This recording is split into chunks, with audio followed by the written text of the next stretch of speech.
Hello दोस्तों, good morning. स्वागत है एक बार फिर से आप सभी का एमजेटी एजुकेशन में। दोस्तों आज है 24 जून और आज की वीडियो में हम लोग बात करेंगे मोस्ट इंपॉर्टेंट 24 जून के डेली करंट अफेयर के क्वेश्चंस के बारे में। पूरी वीडियो ध्यान से देखिएगा, पूरी वीडियो डिटेल में आपको समझाई गई है। अगर वीडियो पसंद आए तो इसे लाइक, शेयर और चैनल को सब्सक्राइब जरूर करना। चलिए हम लोग शुरुआत करते हैं वन लाइनर रिविजन से, जो लास्ट दिन हम लोगों ने पढ़ा था। विश्व शरणार्थी दिवस 20 जून को मनाया गया। इसके अलावा पटना हाईकोर्ट बिहार के 65% आरक्षण कानून को रद्द कर दिया है। इसके अलावा अंतरिक्ष के लिए योग सम्मेलन बेंगलुरु कर्नाटक में आयोजित हुआ। मर्सर के कॉस्ट ऑफ लिविंग सर्वे के अनुसार प्रवासियों के लिए भारत में सबसे महंगा शहर है मुंबई। और संयुक्त राष्ट्र शरणार्थी उच्चायुक्त ने अभी अपना गुडविल एम्बेसडर बनाया है थियो जेम्स को। ये ब्रिटिश अभिनेता हैं। और सुरामा पाढ़ी ये ओडिशा विधानसभा की नई अध्यक्ष नियुक्त की गई हैं। इसके अलावा एम्स दिल्ली ने भारत का पहला भ्रूण रक्त आधान किया है। विश्व कप टी20 2024 में हैट्रिक लेने वाले पहले गेंदबाज बने पैट कमिंस। अभी इन्होंने एक बार और हैट्रिक ले ली है। 2 हैट्रिक इनके नाम इसी वर्ल्ड कप में हो गया। ब्रिक्स खेलों में जो कि रूस के काजान में खेला गया, इसमें भारतीय पुरुष और महिला टेनिस टीम ने ब्रॉन्ज मेडल जीते हैं।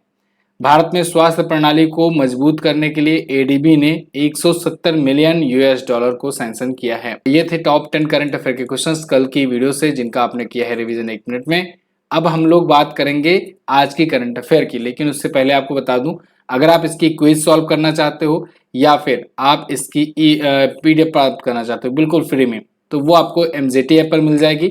एमजेटी ऐप आपको गूगल प्ले स्टोर पर मिल जाएगा। यहाँ पर फ्री पीडीएफ सेक्शन में जाकर आपको सभी पीडीएफ डेली, मंथली, वीकली सब मिल जाएगी।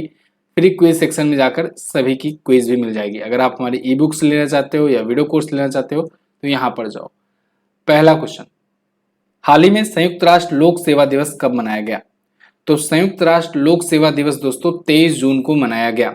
हालांकि 23 जून को ओलंपिक दिवस भी मनाया जाता है, ये भी ध्यान रखना। इस पर हम लोग कल बात करेंगे ओलंपिक दिवस पर। तो ये भी मनाया जाता है और संयुक्त राष्ट्र लोक सेवा दिवस भी मनाया जाता है, यूनाइटेड नेशन का पब्लिक सर्विस डे। तो नाम से ही स्पष्ट है, सार्वजनिक सेवा और में योगदान और भूमिका पर प्रकाश डालने के लिए ये दिवस मनाया जाता है। यूएनजीए के द्वारा ये 2002 में अप्रूव किया गया था और तब से संयुक्त राष्ट्र की सभी संस्थाएं इसको मनाती हैं। पूरे विश्व में मनाया जाता है। 2003 में दोस्तों संयुक्त राष्ट्र लोक सेवा पुरस्कार किस कार्यक्रम की स्थापना की गई थी? तो यानी कि इसके तहत पुरस्कार भी दिए जाते हैं। 2002 में इसकी शुरुआत हुई, 2003 में इसके पुरस्कार की। ठीक है। अब अभी तक जून महीने में कितने महत्वपूर्ण दिवस आए हैं, इनका हम लोग रिवीजन करेंगे। साथियों, संडे को वीकली करंट अफेयर लाया जाता है आपके लिए, और वीकली करंट अफेयर भी इंपॉर्टेंट है, इसको इग्नोर मत किया कीजिए। जैसे देखते हैं कि डेली करंट अफेयर लोग ज्यादा देखते हो, वीकली करंट अफेयर कम प्रेफर करते हो। वीकली करंट अफेयर भी देखते चलो, क्योंकि जो आप पढ़ते जा रहे हो उसको रिवीजन बहुत जरूरी है, रिवीजन करना। जब तक रिवीजन नहीं करोगे तब तक कोई फायदा नहीं होगा। वीकली करंट अफेयर में मैंने आपको ये बताया था अच्छे से, और बाकी 30 जो कोई इंपॉर्टेंट क्वेश्चन कराए जाते हैं उसमें आप स्कोर कमेंट करके हमें बताया करो। अभी कल वीडियो अपलोड हुई है वीकली की, हर संडे को आती है। तो आपने अगर अभी तक नहीं देखा है तो वीकली करंट अफेयर की वीडियो जाकर जरूर देखो। 1 जून को वैश्विक अभिभावक दिवस, 1 जून को विश्व दुग्ध दिवस मनाया गया, 2 जून को तेलंगाना राज्य स्थापना दिवस, 5 जून को विश्व पर्यावरण दिवस, 6 जून को संयुक्त राष्ट्र रूसी भाषा दिवस, 7 जून को विश्व खाद्य सुरक्षा दिवस, 8 जून को विश्व महासागर दिवस, 8 जून को विश्व मस्तिष्क ट्यूमर दिवस, 11 जून को अंतर्राष्ट्रीय खेल दिवस, 12 जून विश्व बाल श्रम निषेध दिवस, 14 जून को विश्व रक्तदाता दिवस, 15 जून वैश्विक पवन दिवस, 17 जून विश्व मरुस्थलीकरण रोकथाम दिवस, 21 जून अंतर्राष्ट्रीय योग दिवस, 20 जून विश्व शरणार्थी दिवस और 23 जून को संयुक्त राष्ट्र का लोक सेवा दिवस मनाया गया। अगला क्वेश्चन, हाल ही में जारी पेपर लीक विरोधी कानून अधिनियम के तहत कितने वर्ष की जेल का प्रावधान है अधिकतम? तो दोस्तों पेपर लीक विरोधी कानून ये लागू कर दिया गया है। इंपॉर्टेंट क्वेश्चन है क्योंकि ये चर्चे में भी है और इस पर मैंने आपको वीडियो भी दी हुई है। इसके तहत अधिकतम 10 वर्षों तक की जेल का प्रावधान है और 1 करोड़ रुपए का अधिकतम जुर्माना का भी प्रावधान है। तो एंटी पेपर लीक कानून जो है ये बिल लाया गया था दोस्तों शुरुआत में इस साल के फरवरी तक इसको पास भी करा लिया गया था, लेकिन ये अभी लागू नहीं हुआ था। तो भारत सरकार ने अभी नोटिफिकेशन जारी करके 21 जून से इसे लागू कर दिया है। तो 21 जून 2024 से ये लागू माना जाएगा एंटी पेपर लीक कानून। और इस पर मैंने आपको ये वीडियो दी हुई है, ज़्यादा डिटेल के लिए ये वीडियो भी जरूर देखा करें। देखो जो ये इम्पोर्टेंट वीडियो आती है जो ट्रेंडिंग टॉपिक्स पर आती है, इसमें डिटेल में चर्चा की गई रहती है। तो इन वीडियोज़ को भी आप देखा करो। आप सब्सक्राइब करके बेल आइकन को प्रेस करके रखोगे ना, तो जो भी मेरे द्वारा अपलोड की जाएगी वीडियो, उसका आपको अच्छे तरीके से नोटिफिकेशन मिल जाएगा और उसमें आप अच्छे से एनालिसिस देख पाओगे। यहाँ पर क्या होता है कि 20 से 22 मिनट के बीच में मुझे 10 क्वेश्चन कराने रहते हैं और वो भी एग्जाम ओरिएंटेड कंटेंट मैं फोकस करके देता हूँ आपको, कि जिससे ज़्यादा रिवीजन मिल सके आपको पॉइंट्स, उसके बाद फिर आपको मोटी मोटी जानकारी मिल सके। लेकिन अगर आप किसी एक चीज़ के, किसी एक टॉपिक के बारे में डिटेल में चर्चा जानना चाहते हैं, डिटेल में उसके क्या परिणाम हो सकते हैं, क्या उसके फायदे हैं, क्या नुकसान है, ये सब देखना चाहते हैं, तो आप जो ट्रेंडिंग टॉपिक पर वीडियो आती है उसको भी देखा करो। यहाँ पर देखो, ये जो कानून जो है, जो लागू हुआ है, इस कानून का नाम क्या है, ये पूछा जा सकता है आपसे। तो नाम है सार्वजनिक परीक्षा अनुचित साधनों की रोकथाम अधिनियम 2024। इंग्लिश में बात करें तो public examination prevention of unfair means act 2024। तो जैसा कि मैंने आपको बताया था कि फरवरी के आसपास में इसे पास करा लिया गया था दोनों सदनों से। तो ये कानून तो बन गया था लेकिन लागू नहीं हुआ था। लागू अभी नोटिफिकेशन जारी करके किया गया। तो इसमें अगर अनुचित साधनों का प्रयोग करके कोई पेपर वगैरह लीक करता है तो उसे 3 से 5 वर्ष तक का जेल होगा और 10 लाख रुपए तक का जुर्माना होगा। 3 से 5 लाख रुपए तक का भी शुरुआती तौर पर जुर्माना हो सकता है। लेकिन अगर कोई पूरा का पूरा ऑर्गेनाइजेशन बना करके इस प्रकार का पेपर लीक वगैरह करता है, जैसा कि अभी कुछ मामले पकड़े गए हैं, तो ऐसे मामलों में 10 साल तक की जेल हो सकती है और 1 करोड़ रुपए तक का जुर्माना हो सकता है। ठीक है ना।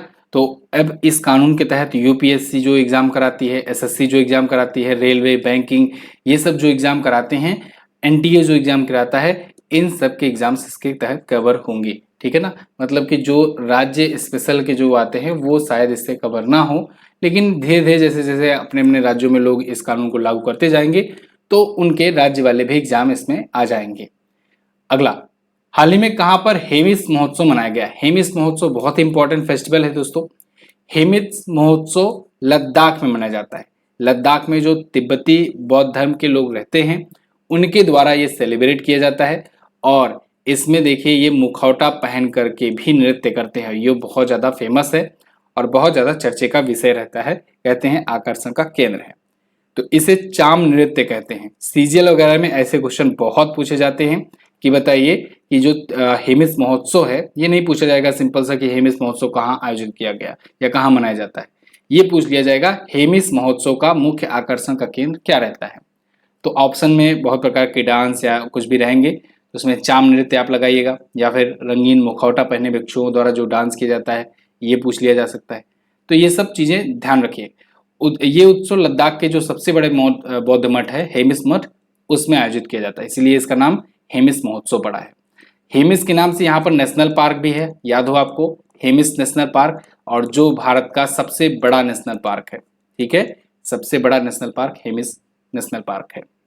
तो 16 और 17 जून को ये हेमिस महोत्सव मनाया गया तिब्बती बौद्ध धर्म के द्वारा। ठीक है, बौद्ध धर्म को मानने वाले ये गुरु पद्म संभव के 8 अवतारों का प्रतिनिधित्व करने वाले भिक्षु जो होते हैं वो पहनकर नाचते हैं और गुरु पद्म संभव की जयंती पर ही मनाया जाता है। ये सारा का सारा जो कंटेंट है इनमें से कहीं से भी क्वेश्चन बन सकता है। ये वेरी वेरी मोस्ट इंपॉर्टेंट है, इसे ध्यान रखना। ठीक है, इनमें से किसी भी लाइन से क्वेश्चन बन सकता है। एसएससी वाले खास तौर से इस क्वेश्चन को ध्यान रखें। अगला, यहाँ पर कुछ और महोत्सव हैं जो भी पिछले दिनों में आयोजित हुए, जैसे खीर भवानी महोत्सव। खीर भवानी मंदिर जम्मू कश्मीर में है, वहां पर आयोजित होता है। सागा दावा उत्सव सिक्किम में हुआ। राजसी चिथराई केरल में हुआ। खेलंग महोत्सव मेघालय में हुआ। त्रिशूरपुरम केरल में।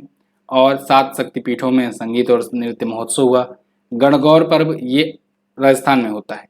अगला, हाल ही में जारी ओएजी डाटा के अनुसार भारत का एयरलाइन बाजार कौनसेवें स्थान पर पहुंच गया है। तो दोस्तों अभी हाल ही में ओएजी डेटा एक रिलीज किया गया और इसमें बताया गया कि भारत का जो एयरलाइन मार्केट है ये दुनिया में पहुंच गया है 3रे स्थान पर। इसमें कंपेयर करके बताया गया है कि 10 सालों में क्या कुछ सुधार आए हैं, क्या कुछ परिवर्तन आए हुए हैं। तो ये पिछले 10 सालों में सुधारों को लेकर के एक रिपोर्ट थी, यानी 2014 से लेकर के 2024 तक भारत में एयरलाइन मार्केट में क्या कुछ परिवर्तन हुए हैं उसको इस रिपोर्ट में बताया गया है। इसमें बताया गया है कि 3rd लार्जेस्ट तो हम हो गए हैं डोमेस्टिक एयरलाइन मार्केट के मामले में, यानी घरेलू एयरलाइन के मार्केट में। मतलब जो भी देशों का मार्केट है उनमें वो घरेलू फ्लाइट कितना लेते हैं वहाँ के लोग, इनका ये आंकड़ा है। ठीक है, जैसे अमेरिका है तो अमेरिका भर के अंदर कितने लोग ट्रेवल करते हैं, चाइना है तो चाइना भर के अंदर कितने लोग ट्रेवल करते हैं, भारत है तो भारत भर में कितने लोग ट्रेवल करते हैं। किससे ट्रेवल करते हैं? जहाज से। ठीक, तो 10 साल पहले क्या स्थिति थी कि भारत 80 लाख सीटों के साथ 5वें स्थान पर रहा करता था, और आज की स्थिति यह है कि 2024 में 1.56 करोड़ सीटों की एयरलाइन क्षमता के साथ भारत तीसरे स्थान पर पहुंच गया है। भारत से ऊपर सिर्फ अमेरिका और चाइना है, और भारत सबसे तेजी से बढ़ने वाला भी बाजार है, सबसे तेजी से घरेलू बाजार में ये पकड़ बना रहा है। 6.9% सीटों की सर्वाधिक क्षमता वृद्धि हुई है, जबकि ये देखा गया कि अमेरिका में और इंडोनेशिया में, जो कि चौथे स्थान पर है, तो इन दोनों में वृद्धि सबसे कम देखने को मिली है घरेलू एयरलाइन के मामले में। पिछले 10 वर्षों में एयरपोर्ट की संख्या भी बढ़ी है भारत में, 74 से बढ़कर 157 हो गई है। अगला, हाल ही में आंध्र प्रदेश विधानसभा के अध्यक्ष कौन चुने गए? तो देखो, आंध्र प्रदेश, और अगेन मैं फिर से बार बार बता रहा हूं आपको, जो आम लोकसभा के चुनाव हुए उसके साथ साथ 4 राज्यों में विधानसभा चुनाव भी हुए, जैसे आंध्र प्रदेश, उड़ीसा, सिक्किम और अरुणाचल प्रदेश। तो अब इन राज्यों में विधानसभा चुनाव हुए हैं, सरकार बनी है, तो यहाँ पर भी विधानसभा के अध्यक्ष बनेंगे धीरे धीरे। तो यहाँ पर देखो, सुरामा पाढ़ी के बारे में हम लोगों ने बात किया था कि ये उड़ीसा की बनी है, ठीक है ना, उड़ीसा की बनी है। इसके अलावा तेसम पोंगटे के बारे में हम लोगों ने बात किया था कि ये अरुणाचल प्रदेश के बने हैं, अरुणाचल प्रदेश के बने हुए हैं। ओम बिरला तो आप जानते हो ये लोकसभा के स्पीकर रहे थे पिछली बार, इस बार तो अभी होंगे कि नहीं होंगे अभी तो संशय है, आज पता लगेगा। तो आज जब भी पता लगेगा तो मैं आपको बताऊंगा, ये लोकसभा की बात है, अलग है। एपी चिंता कयाला, ये दोस्तों बने हुए हैं आंध्र प्रदेश विधानसभा के नए स्पीकर, ठीक है ना, ये बात ध्यान रखना। अभी सिक्किम वाला पता नहीं लगा है, वो भी मैं आपको जैसे ही अपडेट आएगा बताऊंगा। तो अभी एपी चिंता कयाला जो हैं आंध्र प्रदेश विधानसभा के नए अध्यक्ष बने हैं। यहाँ पर आप देख सकते हो टीडीपी के ये हैं, और इनका पूरा नाम है अयन्ना पत्रुदु चिंता कयाला। तो ये बने हैं आंध्र प्रदेश के नए विधानसभा के अध्यक्ष, टीडीपी पार्टी से हैं। टीडीपी पार्टी ही यहाँ पर विजेता बनकर के आई हुई है, और टीडीपी के चंद्रबाबू नायडू एक बार फिर से यहाँ के सीएम बने हुए हैं। तो तीसरे अध्यक्ष हैं, तीसरे नंबर के आंध्र प्रदेश विधानसभा के। अच्छा, प्रोटेम स्पीकर जो होता है, इस पर हम लोगों ने अभी चर्चा किया था, आज इस पर एक डिटेल में वीडियो भी दूंगा, बहुत लोगों को कंफ्यूजन भी है। तो इसके बारे में, इसके क्या रूल्स हैं, क्या नियम है, क्या इसके अधिकार हैं, या क्या इसकी पावर है, इसको हम लोग आज की वीडियो में देखेंगे, क्योंकि आज प्रोटेम स्पीकर का एक अहम रोल होने जा रहा है लोकसभा में। ठीक है, तो लोकसभा वाला प्रोटेम स्पीकर जैसे होता है वैसे विधानसभाओं में भी होता है। तो यहाँ पर आंध्र प्रदेश में जो प्रोटेम स्पीकर बने हैं वो हैं जी बुचैया चौधरी। प्रोटेम स्पीकर का काम केवल शपथ दिलाने भर मात्र होता है। तो फिलहाल एपी चिंता कयाला जो हैं 6 बार टीडीपी पार्टी से विधायक चुने हैं, और 2014 से 19 तक जब टीडीपी की गवर्नमेंट थी तब इसमें कैबिनेट मंत्री भी थे। अगला, हाल ही में भारत ने किस देश के नागरिकों के लिए ई मेडिकल वीजा शुरू करने की घोषणा की है? तो भारत ने बांग्लादेश के नागरिकों के लिए ई मेडिकल वीजा सुविधा शुरू करने की घोषणा की है। मतलब लोग घर बैठे मेडिकल वीजा अपना ऑनलाइन अप्लाई करके प्राप्त कर सकते हैं, और जब इनको ये मेडिकल वीजा मिल जाएगा तब भारत में आकर अपना इलाज करा सकते हैं। भारत हुआ, पाकिस्तान हुआ, अफगानिस्तान हुआ, श्रीलंका हुआ, यहाँ से बहुत सारे, नेपाल हुआ, यहाँ से बहुत सारे लोग भारत में आते हैं मेडिकल के लिए, मेडिकल सुविधाओं के लिए या इलाज वगैरह कराने के लिए। तो ऐसे में बांग्लादेश की जो अभी पीएम है शेख हसीना, ये भारत में आई हुई थी। 22 जून को इन्होंने भारत का दौरा किया, और साथ ही साथ में एक ये भी डील हुई, बहुत सारी चीज़ों पर डील हुई, लेकिन इस पर भी एक डील हुई। साथ ही साथ में रैंगपुर में दोस्तों एक छोटी एम्बेसी भी बनाई गई है जो नॉर्थ ईस्ट के लोगों के लिए होगी। खास तौर से भारत बांग्लादेश नागरिकों के लिए ई मेडिकल वीजा सुविधा भी शुरू करेगा, जिसके तहत वो लोग अपना इलाज वगैरह आसानी से आकर करा सकते हैं। तो भारत ऐसा कर रहा है नेबरहुड फर्स्ट पॉलिसी के तहत, एक्ट ईस्ट पॉलिसी के तहत, विजन सागर और इंडो पैसिफिक विजन की तहत। तो ये सब चीज़ें भारत द्वारा शुरू की गई हैं। इस पॉलिसी के तहत भारत प्रायोरिटी देता है अपने पड़ोसियों को। ठीक है, चलिए, तो 22 जून को पीएम शेख हसीना यहाँ आई हैं। भारत के प्रधानमंत्री नरेंद्र मोदी जी जब तीसरे कार्यकाल का अपना शपथ ले रहे थे तब भी उन्होंने भारत के जितने भी पड़ोसी देश हैं एक्सेप्ट चाइना, पाकिस्तान और अफगानिस्तान, इनके राष्ट्राध्यक्षों को इन्वाइट किया था और शपथ ग्रहण समारोह में। ठीक है ना, ये बात ध्यान रखना। अगला, भारतीय दूरसंचार नियामक प्राधिकरण या telecom regulatory authority of India, इसका नया सचिव किसे नियुक्त किया गया है? तो ट्राई के नए सचिव नियुक्त किए गए हैं अभी हाल ही में अतुल कुमार चौधरी। अतुल कुमार चौधरी दोस्तों इसके नए सचिव होंगे, सेक्रेटरी होंगे। ये 1989 बैच के आईएटीएस अधिकारी हैं। वर्तमान समय में यूआईडीएआई में उप महानिदेशक का काम कर रहे हैं और 2 वर्ष के लिए नियुक्त किए गए हैं। यूआईडीएआई ये वही संस्था है जिसने आधार कार्ड बनाया है। आधार कार्ड तो आप सबके पास है। तो आधार कार्ड जो बनाया है यूआईडीएआई संस्था, उसमें ये उप महानिदेशक के पद पर काम कर रहे हैं। 2 वर्षों के लिए अभी ट्राई के सचिव नियुक्त किए गए हैं Atul Kumar Chaudhary. Telecom regulatory authority of India की बात करें तो 1997 में इसकी स्थापना हुई थी। नई दिल्ली में इसका हेडक्वार्टर है और अनिल कुमार लोहाटी इसके अध्यक्ष हैं। अगला, अभी कुछ दिन पहले ही मैंने आपको एक क्वेश्चन इसी से रिलेटेड बताया था कि जो 1400 से कॉल शुरू होती थी कस्टमर केयर वाली टेलीकॉम सर्विसेज के लिए, वो अब खत्म कर दी गई है। अब वो 1600 से शुरू होगी, ठीक है ना। हाल ही में किस इंस्टीट्यूट के छात्र कलश गुप्ता ने विश्व की सबसे बड़ी कोडिंग प्रतियोगिता जीती है? ये भी इंपॉर्टेंट है।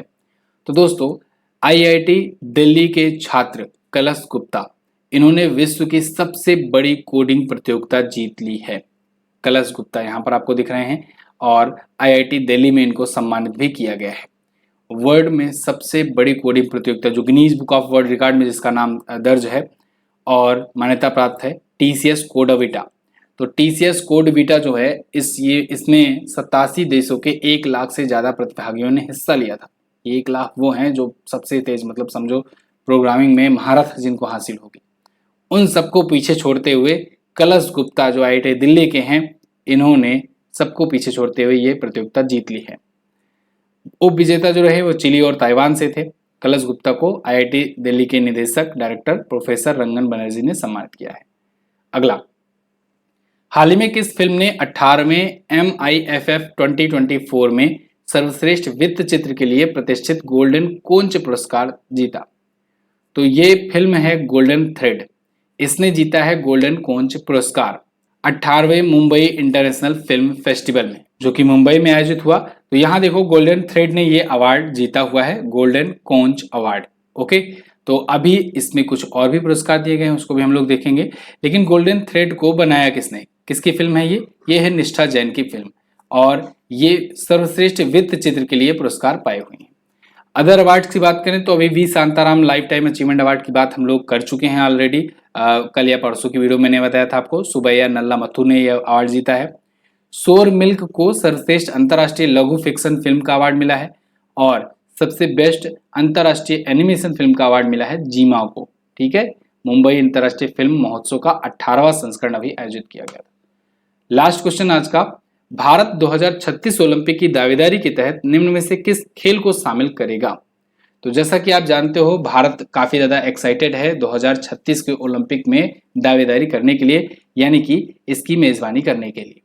तो भारत इसके लिए पूरा मतलब एड़ी चोटी का जोर आजमाइश कर रहा है कि जिससे 2036 की मेजबानी अपने को मिल जाए, क्योंकि 2032 तक तो फिक्स हो चुका है। आप जानते हो 2024 में पेरिस ओलंपिक होने जा रहा है, फिर 2028 वाला लॉस एंजल्स में होगा, ये फिक्स हो चुका है। 2032 का बिड जो है ये ब्रिस्बेन ऑस्ट्रेलिया ने जीत रखा है, तो मतलब वहां पर होगा।